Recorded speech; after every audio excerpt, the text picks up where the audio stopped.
So, today's topic is discipline and education of mind. What is this discipline and education of the road, of the self-discovery? We say discipline and educate your mind to drive safely. So we use the word discipline and education in almost in every branch of knowledge. So what about here? First thing to understand, we never invite stress, anxiety, anger in our life. Do you understand that? When I meet you, your mind don't like a thing, so you don't start thinking, now I will become angry, now I will react. No. Anger and reaction comes at a spur as an uninvited guest. From where it comes? Also the mood swing. I am upset, don't talk to me. You are not upset, your mind is upset. Remember this. So all the negative expression like anxiety, anger, duality, conflict, they enter into our mind as uninvited guests. I've been always talking, you cannot become angry tomorrow at 10 a.m. The moment that 10 a.m. comes, you become aware and the anxiety or the anger doesn't come. So you see that what is that discipline and education? We have to choose peace and happiness in our life. If you do not choose peace and happiness in your life and you simply remain lazy, I got married, now peace and happiness will come. I have eaten the food, now peace and happiness will come. It will never come. I have to choose. I have to choose. So when I don't choose, then what happens? Our intellect is dictated by the mind. Mind, where uninvited guest enters, how they enter. Mind processes the information. From where it processes the information coming from the sense objects in the world outside. Now by default, if we don't make a decision, by default this mind likes something, dislikes something, reacts something, responds to something. And it is happening constantly in my mind. Sometime I become aware, sometime I don't become aware. So what happened? Millions and millions of impressions are gathered in the mind. Take a simple example. You go to a particular meeting, 25 people are there, you say hello to everyone, you don't have an intention to gather any impression of the reaction, but mind by default, like 5 people, dislike other 5. So now you are returning from the meeting. The mind has started thinking of liking and disliking. It is constantly thinking, oh yeah, that David is very good person. Alex is very bad. So your mind has started thinking unnecessarily. There is no need. Mind has started the gossip. But normally it has become a pattern of our mind, so we don't pay attention.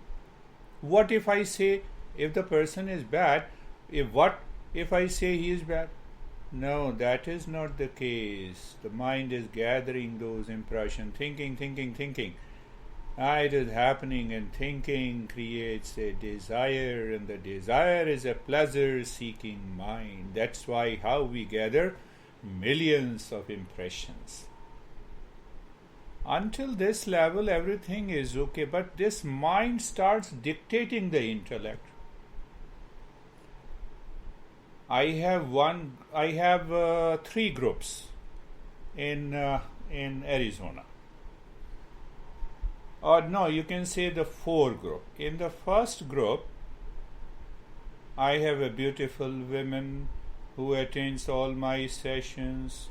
If I say she loves me, she cares me, she respects me, but she is not interested in attending the other two sessions that I have been saying every time. Why? She has a disliking for those participants in the second and the third session. And she posed to me as if she is very innocent, she is intelligent, she is learning much faster than the other. But that is not happening. So what has happened? The mind has dictated the intellect. Mind, with its preferences, likes, dislikes, reaction, has been dictating the intellect. So what happens if the intellect is dictated? Let us go ahead. We should find out with the reason and understanding. When the intellect is dictated by the preferences of likes and dislikes, reactions, then our personality is shaped like this. My entire personality is based on the mind.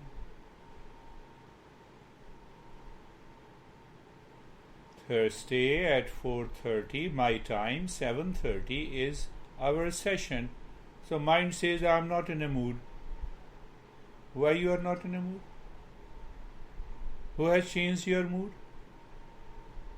No, I tell you that I am not in a mood. That's why I am not attending this session. Don't attend. That's your problem. You see, the mind is dictating the intellect. So Buddha says, tame the mind to succeed in life, to succeed in meditation. Taming the mind is discipline and education. And that mind has to be. So now there are two things. First thing, you see, first step, what is the meaning of discipline and education of the mind? The first step is, you know what happens when your patio in the front yard grows weeds? We trim it. So like this mind becomes a forest, weeds are grown, we have to trim it. That is the first step. What is not required? Why mind? Why you have started thinking about Alex and the rabbit? What you have to do anything? No. And still the mind is thinking. And we enjoy talking in favor or against about the people, about the object, about the event. That is what I call gossip. And that gossip creates lot of reactions, even though we are talking in a very healthy atmosphere. I don't need those weeds. Not required. Not required. So that is the first step. When we trim the entire front yard of the mind, first step is done.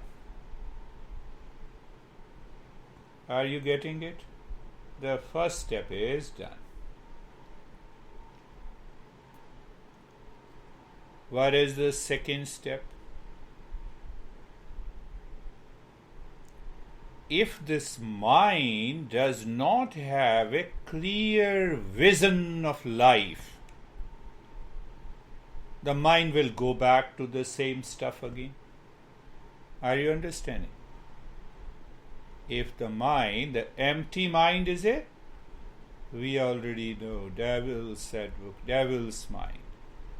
So this mind, when we have cleaned, trimmed, what is not required, we have understood and we have thrown out of the mind. Second thing is very important. Through the intellect, we should have a clear vision of life. If there is no clear vision of life, what will happen? The mind will go back to the same old stuff. It will react, it will enter into anxiety and problems and suffering. So what is that vision? Meditation, yoga, Eastern wisdom gives us a greatest vision of life. What is that greatest vision of life?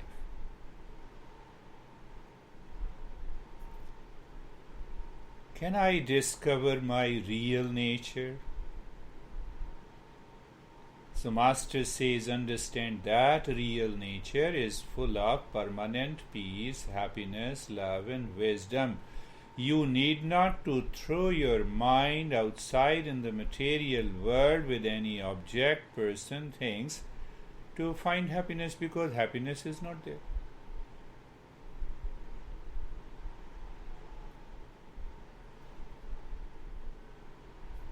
It gives you a grand vision of life. What is the highest and greatest vision of the life? To live and work in permanent peace, happiness, love and wisdom.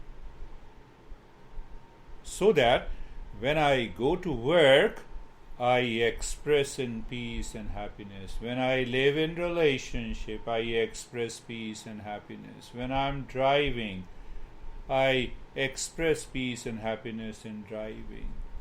All 24/7. That is the grand vision of life. And that is the goal of meditation or mindfulness.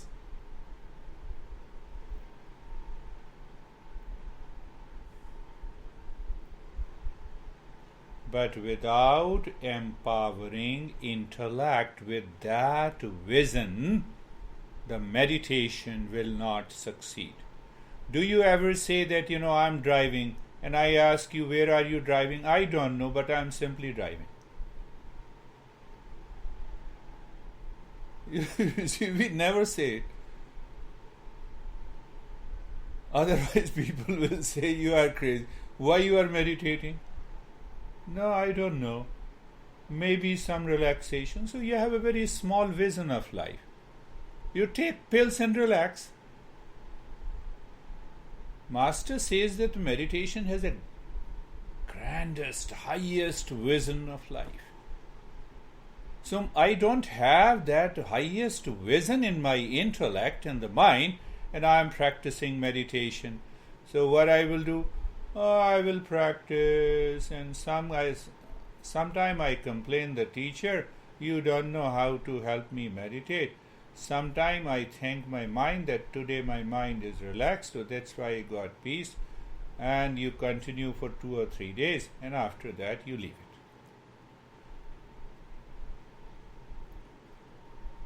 Because the intellect is not clear about the vision of this meditation. Vision of life. Grandest vision. Highest vision. And we constantly remind ourselves that we have to realize this vision in life.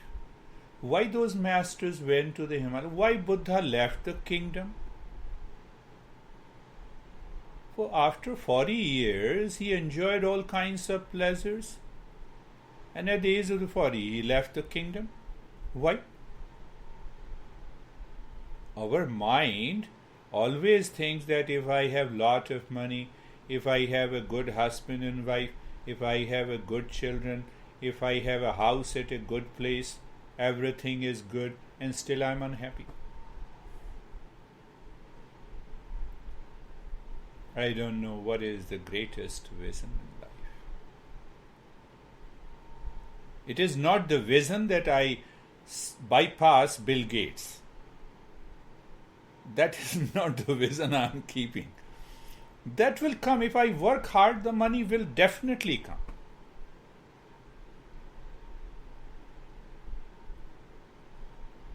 So the next point is, now the intellect must have the right vision in the life. Once that vision in life is there, then I can practice meditation and reach to the goal.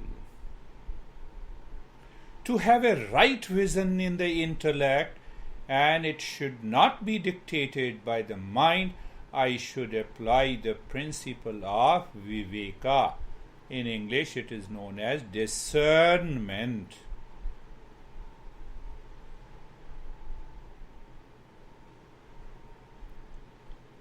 You have a dessert in a plate, and in the next plate you have an ice cream. You taste both. And if I ask you which one is sweeter than the other, you tell me. Two things. So how do you separate? Based on the name, properties, and the sweetness. Discernment is that quality by which we separate what is real and what is unreal. What is real is the highest vision in my life. What is unreal?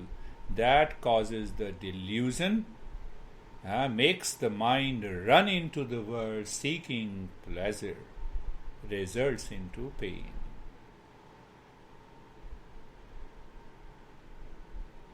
Discernment. The intellect should invoke the power of discernment. Pasta, go to a restaurant, gives me pleasure. My mind says, okay, go next week to the same food store. Now the mind has made it a habit, and it is dictating the intellect. The intellect is not able to separate the pleasure, whether the pleasure is in the pasta or is in the mind. I need to separate. That is the process of discernment. No, you don't love me. Come on, find out that statement. Are you expecting love from others? The other is also expecting love from us. We both are beggars. Are you getting it? So discernment is find out love, where the love is. It is inside me, or it is in the person outside you, and you are expecting the love from him or her, and that guy is reacting. So is it not a proof that love is also not present there? But still I'm carried away. Are you getting it? Still I'm carried away. And then, I start the gossip among my friends. You see what happened, He loved me so, or she loved me so much before, but now. So help him to get treated. He or she is in a problem. You are not in a problem. But because you are in a problem, you are expecting the same love from others, which will never happen. It has never happened in life. So that power of discernment in the intellect helps you to separate. I have to think where the love is. What I'm expecting, love. What I'm expecting, happiness. Is the happiness in any object, person, thing outside? No. Is love anywhere outside? No. So where it is? The Master says it is within me. So can I find that love within me?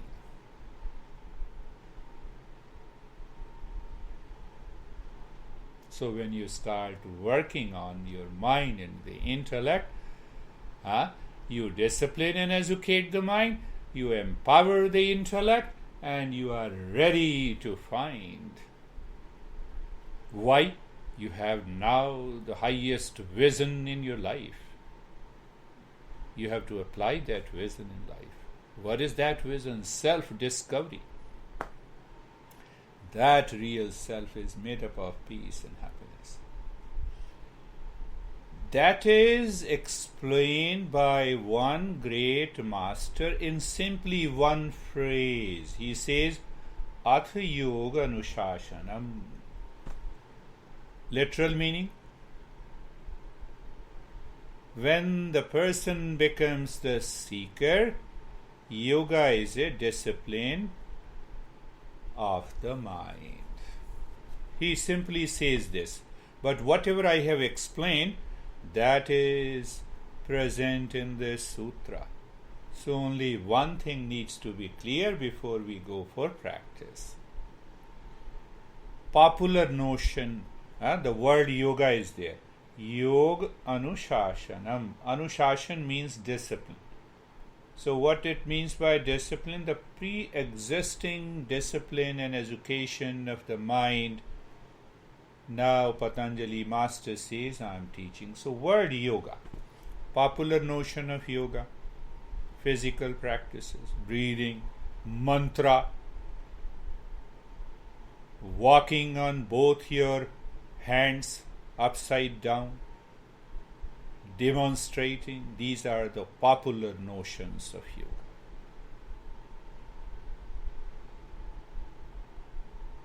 So one great commentator of this phrase, this sutra, says the word yoga means yoga samadhi. Yoga is the highest state of meditation. Yoga is mindfulness. Yoga is a discipline and education of the mind, leading you to meditation. How? By emptiness of the mind. Second sutra says, Yogaschatta vratti nirodha.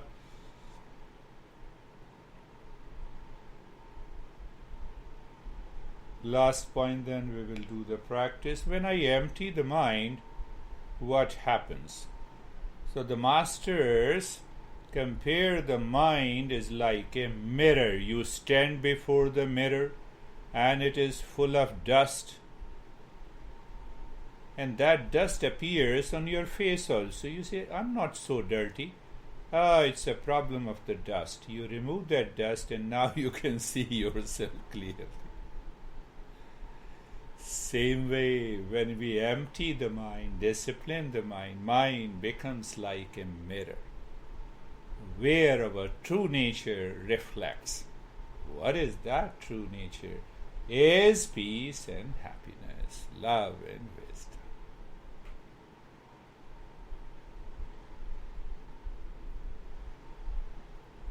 Let us start our journey. Close your eyes. Close your eyes. We are doing the practice in stages, even though meditation doesn't happen in stages, but for the sake of understanding. So in the stage 1, which I say preparatory stage, eyes are closed. Do you squeeze your eyes or do you close your eyes gently? My friends, they are your eyes. Take care of them. Gently close your eyes. Second is, just know the body is steady. If it is not steady, you can remove, adjust and align. 2 points. The master teaches you normally these 2 points. But when I told you that it is an inner journey, so look inside, the mind is looking inside into the space and emptiness or darkness. Not only the 3 points, let us add one more point. Do you experience even 1% of calmness? In that state of steadiness of the body, eyes are closed, the mind is looking inside. From where that calmness has come, even 1%? We will answer that question later. can we maintain the continuity of that calmness? That will lead you to a state of meditation. But what disturbs that pattern of continuity? What prevents the continuity? The impurity of the mind. That you already know, the thought comes, we got carried away. So now we understand the journey of meditation or mindfulness should be to remove that impurity, to seek the continuity. So we settled in the second step of the stage 1, being comfortable. You move the mind on the neck joint. Be there. Feel the presence, a conscious journey. Subconscious, habitual journey is not the journey of meditation. So you are looking at the neck joint, you feel the presence and experience sensation, being comfortable and steadiness. Move the mind on the shoulder joints.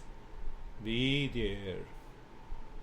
Feel the sensation, being comfortable and steadiness. Move the mind on the entire body, looking at all the joints. Feel the sensation. Your experience is sensation, being comfortable and steadiness.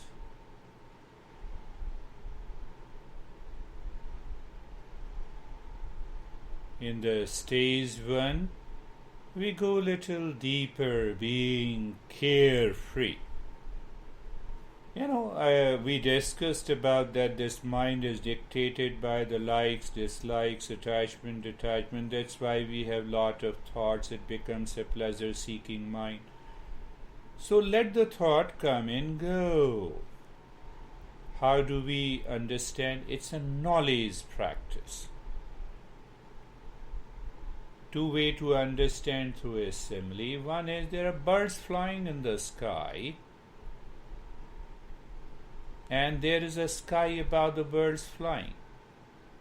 So that sky is a deeper mind, layer of the mind, and this is the surface mind where the birds, in terms of the thoughts, are flying. So let these thoughts come and go.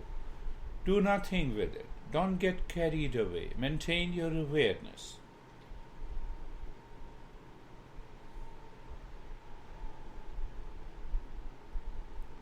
We are doing the practice in stages. Why? To understand. Every stage has some steps, and every step has the beginning, the middle stage, the higher, the advanced stages. That is how I express it in terms of instruction. Now being casual. Casual means natural. Natural means that existence. Water is natural. Can find anywhere, everywhere, in your tap, in an ocean.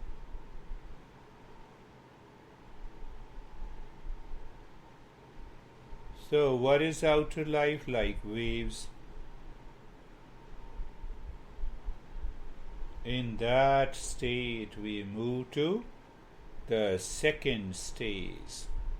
Second stage is all about purification of the mind and moving the mind within. We have already discussed what are the impurities, and there are 100 tools. We pick up a very simple tools. So, looking inside the chest, in the space, in the state of steadiness, and start breathing quick, short, and the gentle breath from both the nostrils into the chest.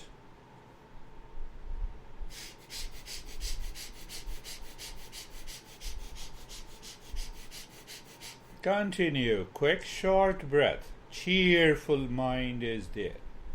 You're not forcing the breathing practice. It is just a little change in the rate and the rhythm of the practice, rhythm of the breath. Every change in the breath changes the brain, changes the mind, changes the level of our oxygen and carbon dioxide consumption, a lot of stuff. At present we are doing it. We'll understand that part in detail. Continue.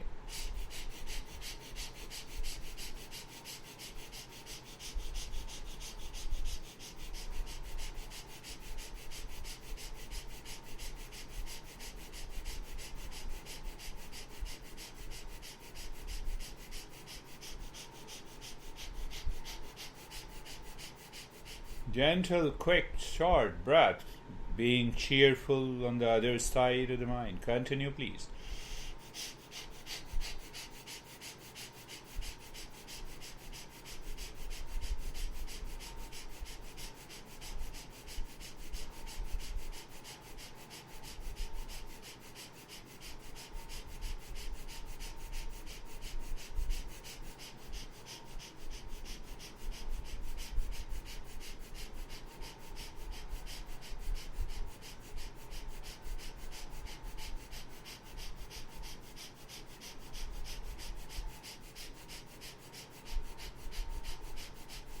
And stop this.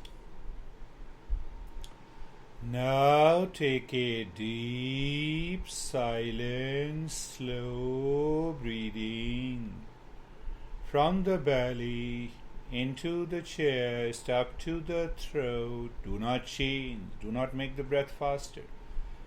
And every time you start exhaling, make the humming sound louder, deeper, longer.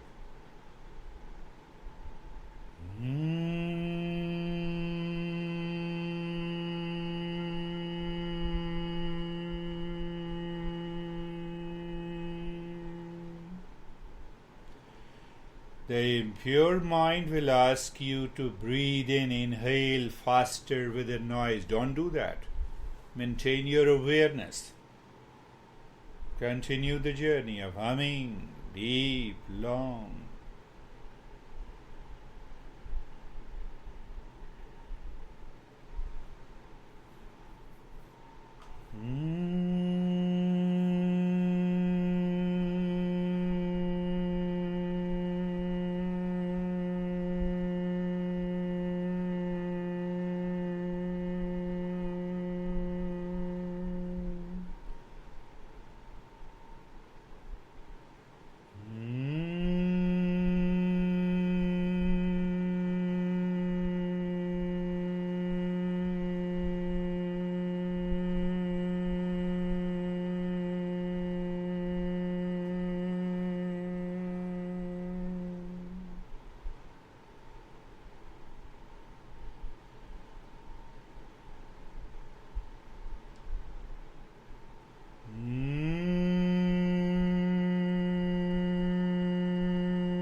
And now stop this humming, do nothing, move the mind from the top of the head to the toes. Become aware, experience the change.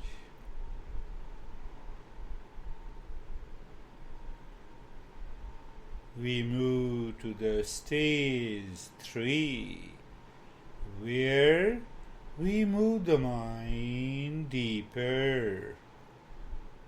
And it is again a mental process. Look deep inside the forehead, in the space, and start hammering the mantra in the mind. What is that mantra? Om om om om om om om om om om, mentally, not loudly, no movement of the lips or the tongue, no change in the rate and the rhythm of the breath.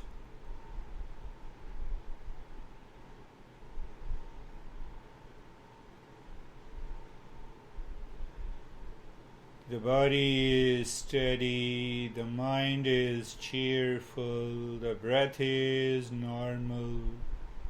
You are looking inside the forehead and you are hammering with the sound of Om, where you are hammering the space inside the forehead. You don't allow a single thought between the two Om. It is so quick, fast, and loud in your mind.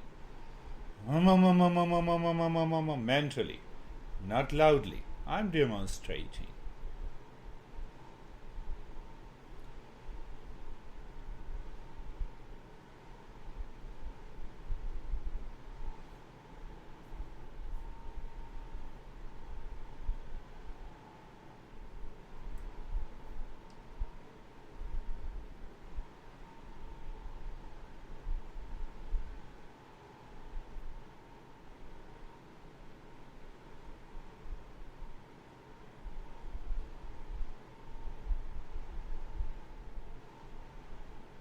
Now look deep inside the heart.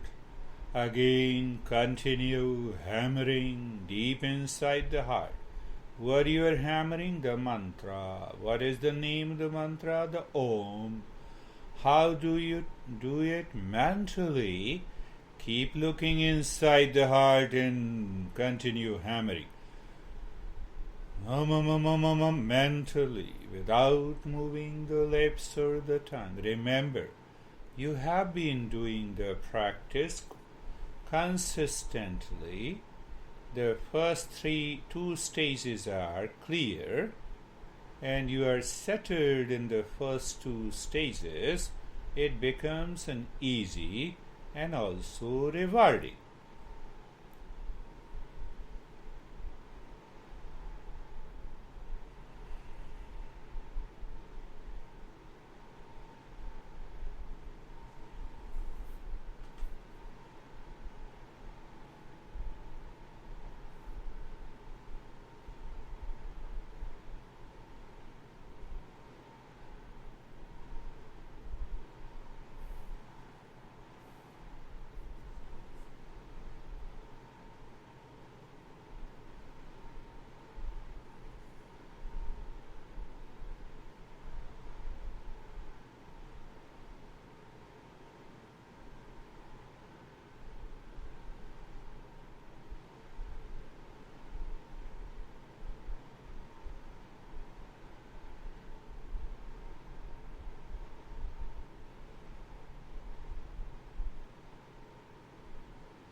Now looking inside the belly button, in the space, maintaining the steadiness in the body. It is natural steadiness because you all have been doing consistently. Looking inside the belly button, in the space, continue hammering again with the same mantra.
And stop hammering.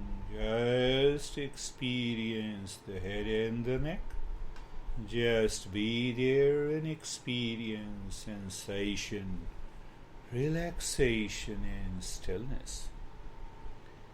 Move the mind on the right arm. Sensation, relaxation, and stillness. You are moving the mind gently.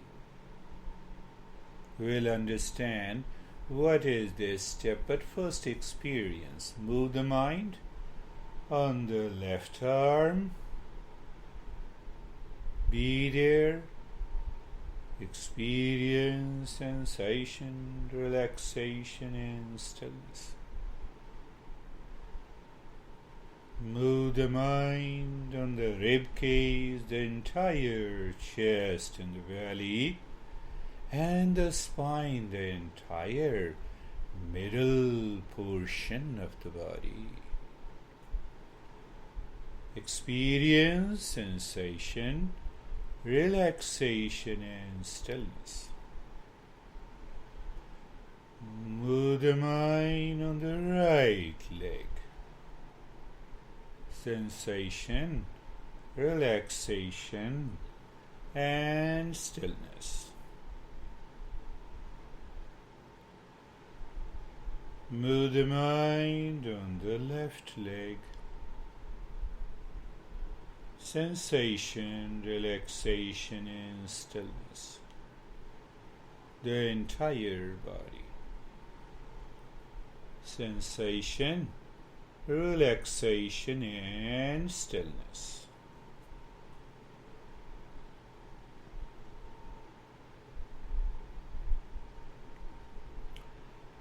In the next stage, number 4, we ask the mind to go deeper and deeper with reference to the space within. So casually look inside the forehead, become aware of the space, gently say, mentally and gently say Om. Wait, become aware of the space as if the space is deeper than the Om. And then say Shanti. And see the space after the Shanti. Again say Om. And in front of Om you see the space and you say Shanti. Again you see the space in front of the Shanti. So every time you become aware of the space in front, ask the mind to go deeper, step by step. Don't forget to become aware of the space in front of the Om and also in front of the Shanti. And then see what happens.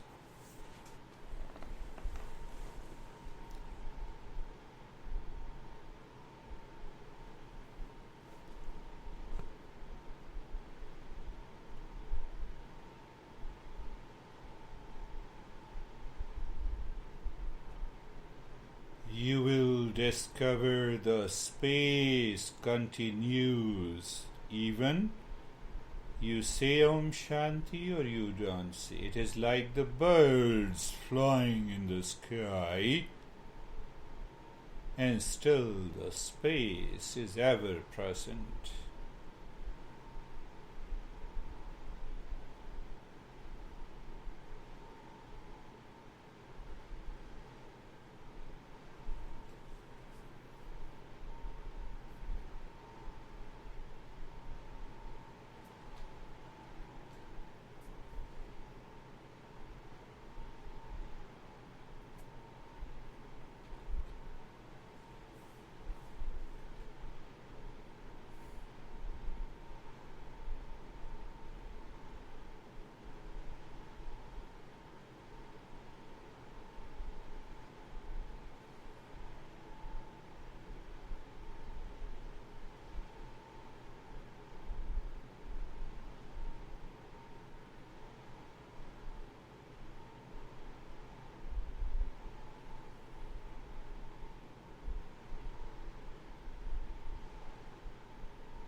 there is a space after all that helps you to know you are going deeper. And after the space, you are dropping Shanti. Again, you see the space. So after the space,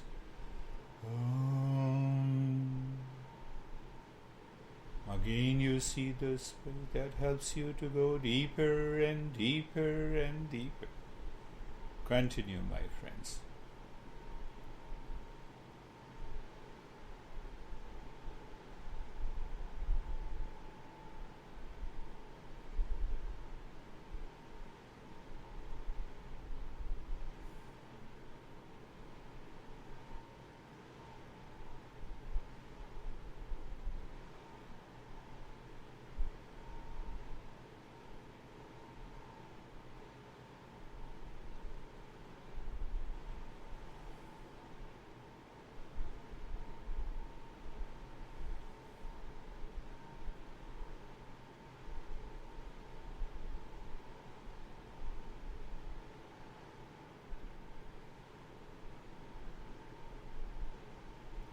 Now stop this. We enter into the stage 5. Do nothing in that stage. You look at the breath that is going in and out. First point of awareness. Second point of awareness, you feel the sensation of the breath. Third point of awareness, you do not change the rate and the rhythm of the breath. As if you are totally in a state of doing nothing. The very absolute existence does nothing. Or you can say nothing happens to the existence. Nothing happens to the water. Whether it appears as a small wave, large wave, high tide wave, tsunami. Nothing happens to the water.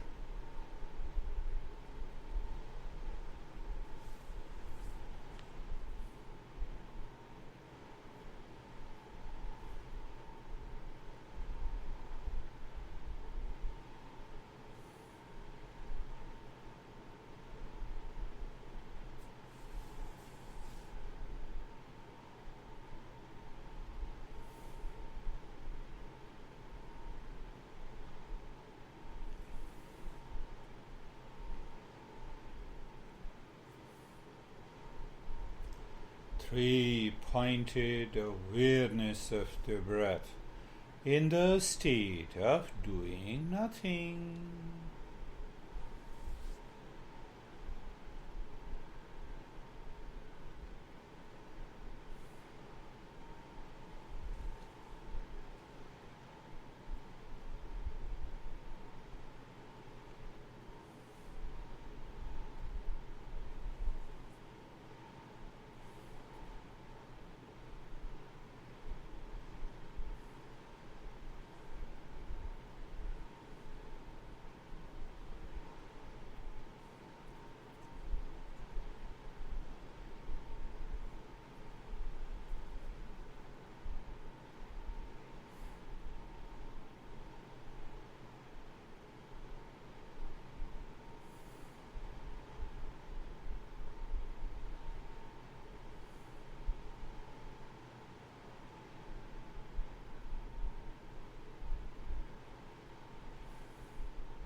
Shanti, Shanti, Shanti.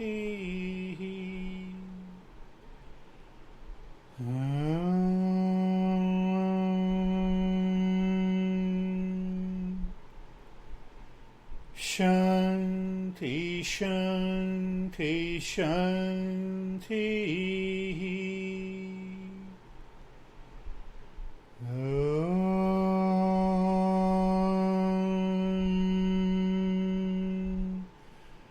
Shanti, Shanti, Shanti.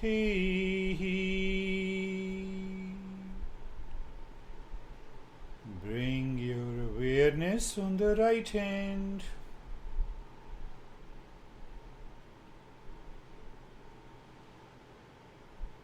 Bring your awareness on the left hand. Lift your both the palms, place it on your eyes. Open the eyes inside the palms. Know your experiences. Then bring the hands down. We will share our experiences now, and then we will have question and answer if there is any doubt. Unmute so that we can hear each other. How are you, Sophie? I am good. When we did Om Shanti, Good. I started to be very warm, like it was That's a deeper sweating. That's a deeper experience. And yeah, and there was like this very deep blue color that emerged from black. Yeah, blueness means very deeper state of calmness. Very good. And then when we did nothing, my body was almost like stone. It was like completely. You see? Heavy, so heavy. So heavy. That is a good experience of the mind moving within and living within.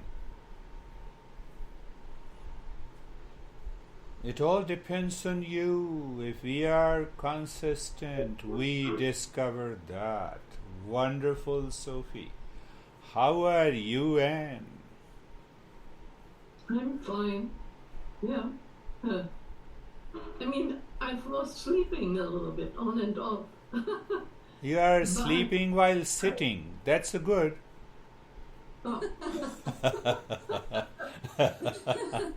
That is good.